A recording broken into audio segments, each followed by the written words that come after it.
everybody. Welcome to another Thursday Healthy Chats with the Doc. Today's Healthy Chats is actually being pre-recorded because as this is being posted and you are watching it, I am on a plane.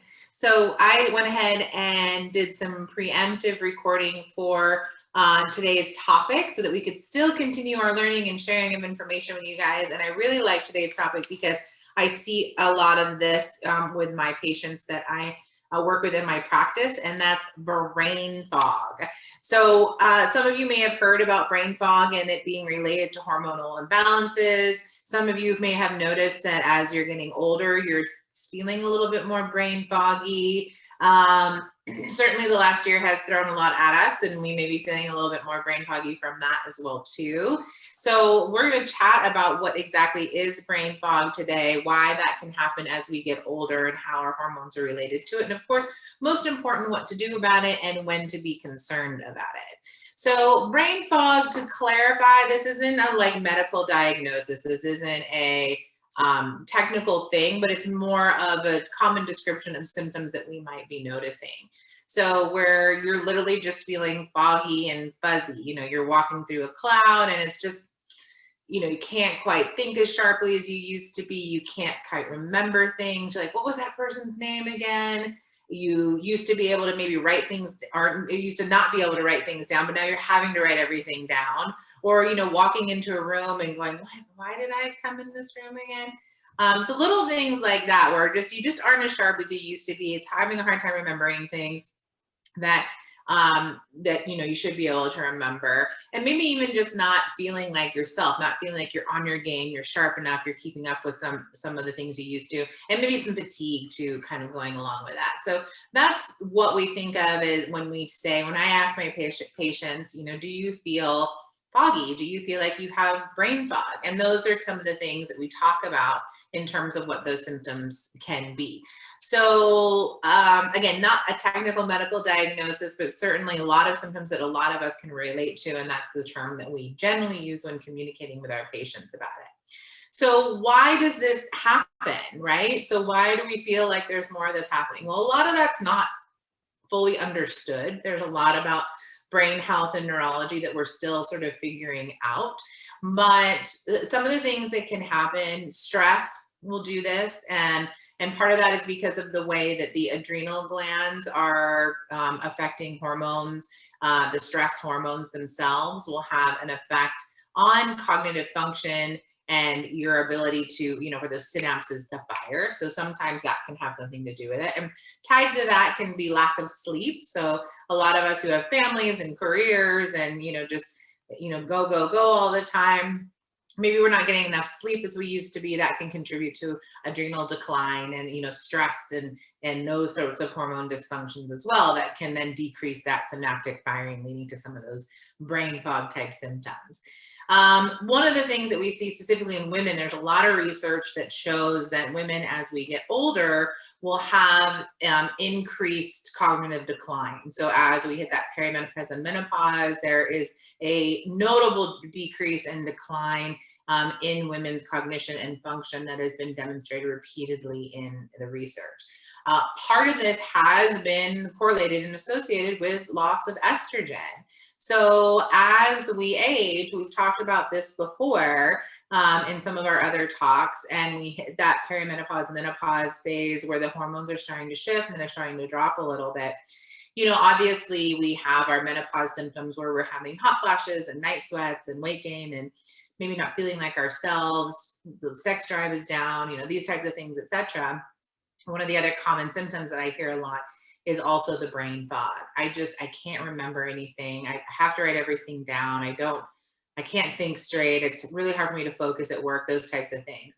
Well, we know that there are estrogen receptors all over the brain. And so we've talked about this before. Estrogen is not just about reproductive health and uterine and making babies and causing our breasts to swell. Estrogen has huge effects on cardiovascular health, on bone health, as well as brain health. So we've got lots of estrogen receptors in the brain that help with stimulating cell growth, cell activity, neurotransmitter function. The exact mechanism hasn't been fully elucidated in the research, but we do understand that there is an effect on estrogen stimulation in the brain, affecting the brain health and brain function that then correlates to our ability to think and remember things and, have sort of that sharpness on board that we used to have. There is also a lot of research that correlates the lack of estrogen with the increased risk of neurodegenerative diseases, including Alzheimer's. So again, this lack of hormone stimulation as we age has been contributed to that increased rise in brain fog and cognitive decline in women after that midlife transition. So that's sort of how the hormonal piece plays into it. So a lot for women has to do with that decline in estrogen. This can occur in men a little bit with testosterone too, but we do see a lot of the adrenal stress and adrenal function is also part of that issue as well too. So can we adjust this and can we treat this with hormone therapy? Sort of the basic answer is yes. There's always, as my physiology med school teacher used to say, maybe sometimes it depends, but we do see an improvement with cognitive function with the replacement of estrogen, both clinically, and again, there is research that is associated with the improvement of cognitive function in women who are struggling with brain fog. So the one of the interesting things that we see is this cognitive decline that can occur, and there's neurodegenerative things that can occur with perimenopause and menopause in women, and that decline in estrogen is as we boost those estrogen levels, women do start to feel a little bit more sharper, a little bit more alert. But also there is research on Alzheimer's disease specifically, and there's a really great paper from UCLA that looks at interventions for treating cognitive decline in Alzheimer's, specifically with patients who have what's called the ApoE gene. So the ApoE gene is the big gene that is associated with Alzheimer's disease risk. And typically in the medical community, if you have this ApoE gene, they're just kind of like, oh, there's nothing we can do. You have the gene, so you might get it, and there's not much we can do about it. But this paper was really great because they were able to show huge, significant improvements in cognitive decline with patients with this gene when they did interventions that included hormone replacement therapy for women. So that's a huge shift in the paradigm for a couple of reasons. One is that it's showing that there are therapeutic interventions that can help to prevent and delay cognitive decline and Alzheimer's development, even in patients with the ApoE gene risk factor. And two, these therapeutic interventions include estrogen therapy as one of the ways to reduce the risks of the ApoE and improve cognitive function. So again, the study did show improvement of cognitive function. They did testing, for their cognitive skills that they improved on over time after intervention therapies, which typically weren't looked at for anybody with ApoE, but now we're seeing improvement, and including improvement with implementing the estrogen therapy in women. So we know that there can be some benefits from hormone replacement therapy for cognitive function with women, not just in the improving your quality of life and not feeling like you're losing your mind and forgetting everything, but also in the prevention of some of these more serious diseases that can be contributed to by the lack of hormones. So that's all really great news. So maybe there's other things that you want to be able to do too. And maybe you are at a state where you are, maybe you're not a candidate for hormone therapy, maybe you're too young for hormone therapy, or maybe you don't have ApoE gene risk factors, but you still want to stay ahead of the game and do whatever you can as well too. So there are a lot of other things that can be done to support neurologic function as we age and sort of prevent some of that cognitive decline. Exercise, we talked about exercise last week, right? So there's all kinds of reasons why we should do exercise, and there's benefits that we'll receive, but one of which is improvement of cognitive function. So there's tons of research on this, where we know that if you are exercising, you're increasing circulation, you're increasing, endorphins and neurotransmitters, which is just going to increase synaptic firing. So that's going to improve cognition right there. As I mentioned in the beginning, not getting enough sleep will negatively affect cognitive function. So we know that if you're getting plenty of sleep, you're going to work much better. And you guys have probably all seen this. We've all been through periods of our life where we're just not getting a lot of sleep. There's a lot of stress. There's a lot of work, whether it's schools or projects or deadlines or kids or whatever it might be. If you don't get that sleep, you feel it the next day, right? You can't think straight. You're forgetting things. So there's an obvious X equals Y right there that you've probably experienced already in your own life. And sleep is the most important thing for helping to restore, for the body to heal and to restore and to improve adrenal function I was mentioning earlier. So that chronic stress that the adrenal glands are helping us manage every day, as the adrenals get tired and aren't able to do that as well anymore, things don't fire as well. So sleeping is one of the best things you can do to restore adrenal function and help with getting that balance back and forth. So healthy exercise, healthy sleep, which healthy sleep, by the way, means at least 7.5 hours. I don't know if we've done a sleep talk, but maybe we should. 7.5 hours really in the research has been shown to be the minimum before you start to get decline in function.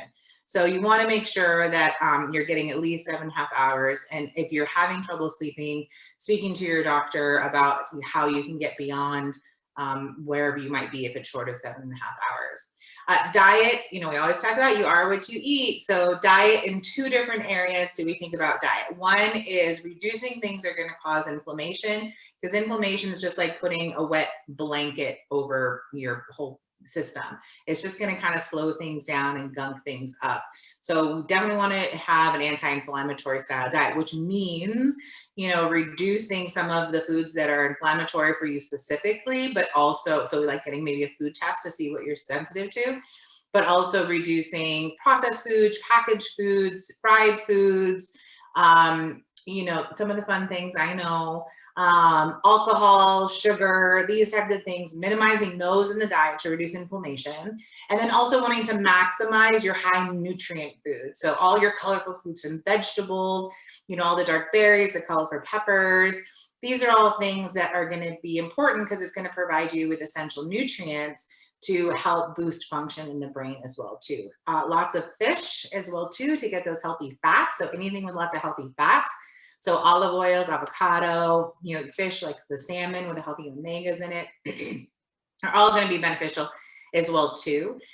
You can also supplement with some things too. Like I like taking omega-3s. That is been shown to be good for brain health. There are nutrients like carnitine and choline that are also helpful for neurotransmitter production and firing. Ginkgo also been shown to help with brain function. So you can take some of those as well too to boost cognitive function. And then doing just day activities like, being social. So we do see in our elderly patients, sometimes there is a sharp decline in cognitive function when they are, not socializing with their friends, when they are not interacting and doing as much activity as they used to do. So we know that having more activity with people, engaging with activities, playing sports, playing games, those types of things are going to be beneficial for cognitive function. And even doing brain games, like, they always say like the crossword puzzle is Sudoku, and they work, right? So finding a game that's fun for you that you can do. I even, there's I can't remember which book it was from, but it was a colleague of mine who's written a book about healthy hormones and healthy aging. And they talk in the book about just finding a video game on your phone that you can play on to keep those synapses firing.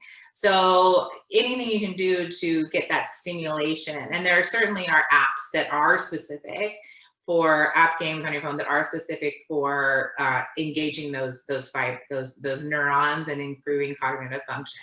So anything you can do, just keep moving, use it or lose it, right? So you just want to keep moving and keep those systems firing and processing in every way possible. So yes, and your risk factors, I talked a little bit about ApoE being a risk factor. That's the big one that we talk about. There is a genetic component. So if you have risks for Alzheimer's in your family, if you have members with cognitive dysfunction, it may be worth getting it looked at just to know what your risks are. You know, that's part of our genetic profile, is assessing if you have high risk for Alzheimer's. But in general, making sure that you're having a healthy diet and lifestyle, that if you're a candidate, checking your hormones and getting those supplemented so that you can maintain healthy function as you age, and not feel like you're totally losing your models and you can still perform, and not put yourself at risk for, you know, other age-related dementias that aren't necessarily just the Alzheimer's with that APO-aging.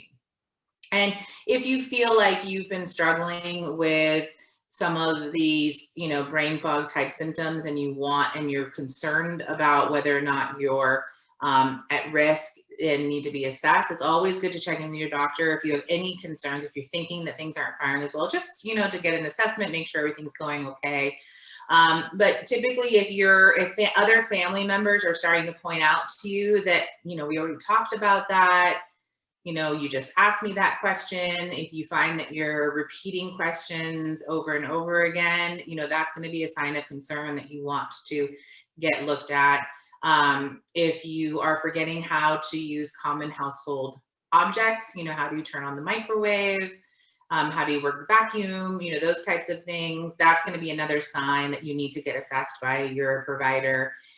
Just doing day-to-day activities that are normal for you, you know, again, like, you know, maybe operating the washing machine, those things that are sort of part of your normal day-to-day life, in other words, that you are struggling with, you know, operating basic things around the house, remembering how to, you know, do day-to-day chores.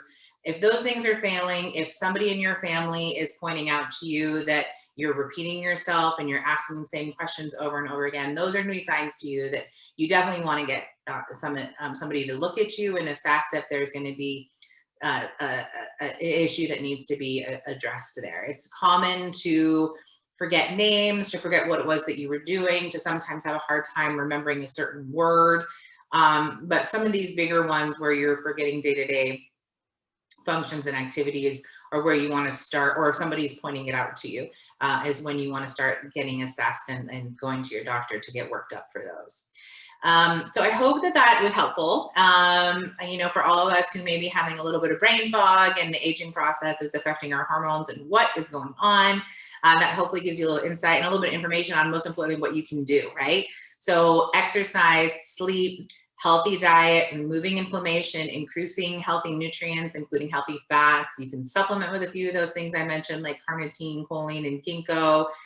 Socializing, now that we can be social again, going out and being interactive with people and playing games and playing brain games. Those are all going to be great for you to help prevent some of these symptoms and minimize some of the symptoms that you might be having. And again, just get checked out if these seem to be progressing or of significant severity, as I mentioned.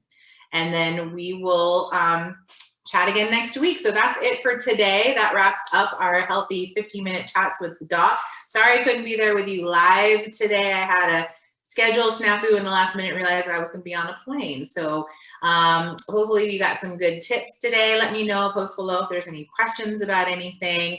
And then we will tune in with you again next week, live that time, for another Healthy Chats with the Doc.